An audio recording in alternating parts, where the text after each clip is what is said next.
You have been entrusted with a great gift. What are you going to do about it? And this gift, it actually, you can get confused and think that the gift is actually about money. It's not just about money.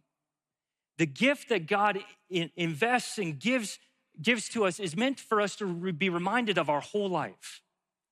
Our money, our physical gifts, our time, our resources, our experiences, it's meant to encompass our whole life.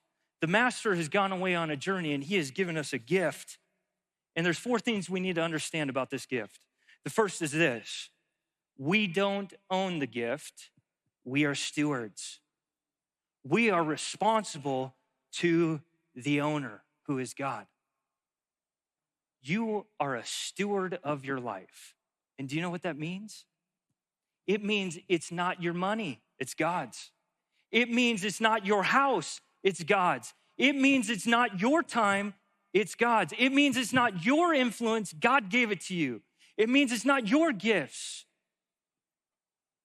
They've been given by God. So do you live like a steward? Before you start getting out your iPhone and plugging away your calendar and filling things up with golf or pickleball or lattes or shopping, do you take that iPhone calendar, you say, God, how would you have me use my time this week? You are not your own. You belong to Christ. You are a steward. The second item that we need to understand, the gifts we have been given are not the same.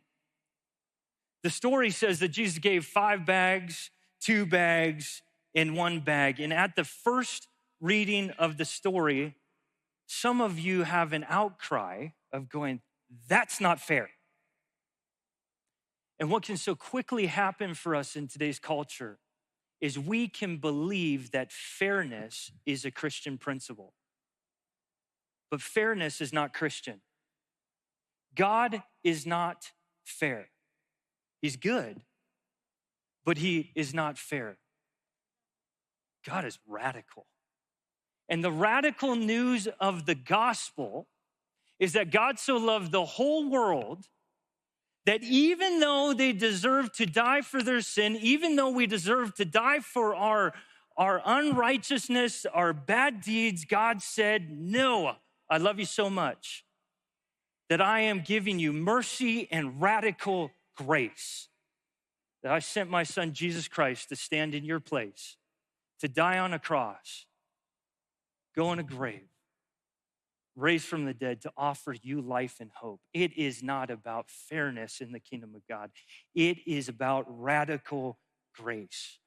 And our job as followers of Jesus is not to look to the left and the right and compare and ask about fairness. The point of the parable is to tell you this: don't pay attention to the left or the right, because I've made you rich. You are actually all rich. Whether you got 1 bag, 2, or 5, you are rich. Whether you see it, whether you feel it, whether you experience it, you are rich. Is the third thing about this gift is it requires immediate attention. Immediately is a biblical principle. When God gives you a gift, he wants you to do something with it right away. Right away. And yet that's so often the opposite of what we do. When you're sitting here and the Lord convicts you of something, maybe an addiction, maybe it's a deep wrestle with marijuana, and God says for you, hey, you got to put it down. Do you think about it, or do you do it right away? The kingdom of God is one of immediacy. For some of us, Jesus has been speaking to us for some time now, and right now is the time to act. And the passage tells us right now is the time to act because the master is coming back.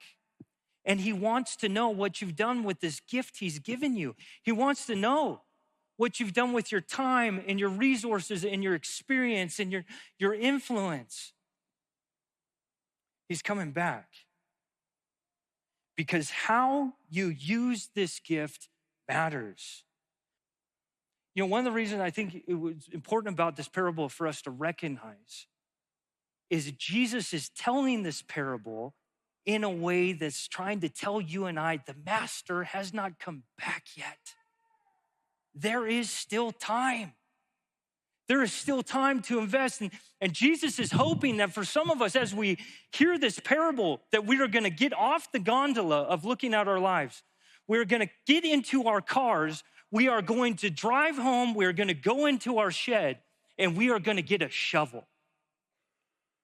And we're going to go out to where we have buried that gift, bury that thing that God spoke to us, bury that call that he's given us, and we're going to dig it up.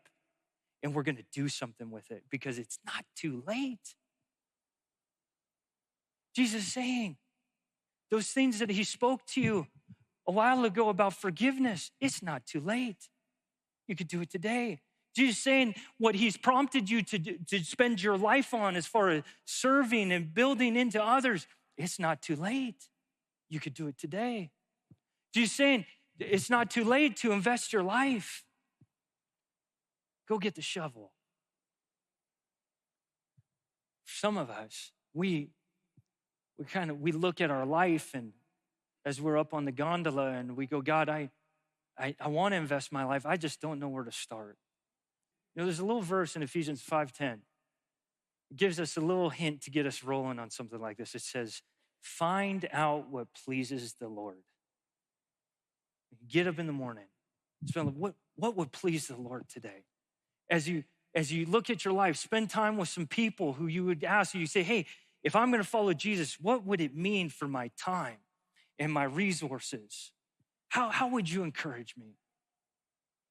You know, the last thing that I was thinking about as I thought about this, there are some of you who today actually, you need to see yourself on top of the gondola, and you need to look down at your life, and you need to hear from the Lord today, well done, good and faithful servant.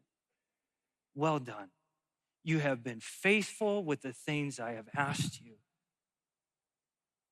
And we need to receive that encouragement. But you know what? That encouragement always comes with another line. The other line is, and so I have more things to entrust you with. Your work here is not done. Don't grow weary.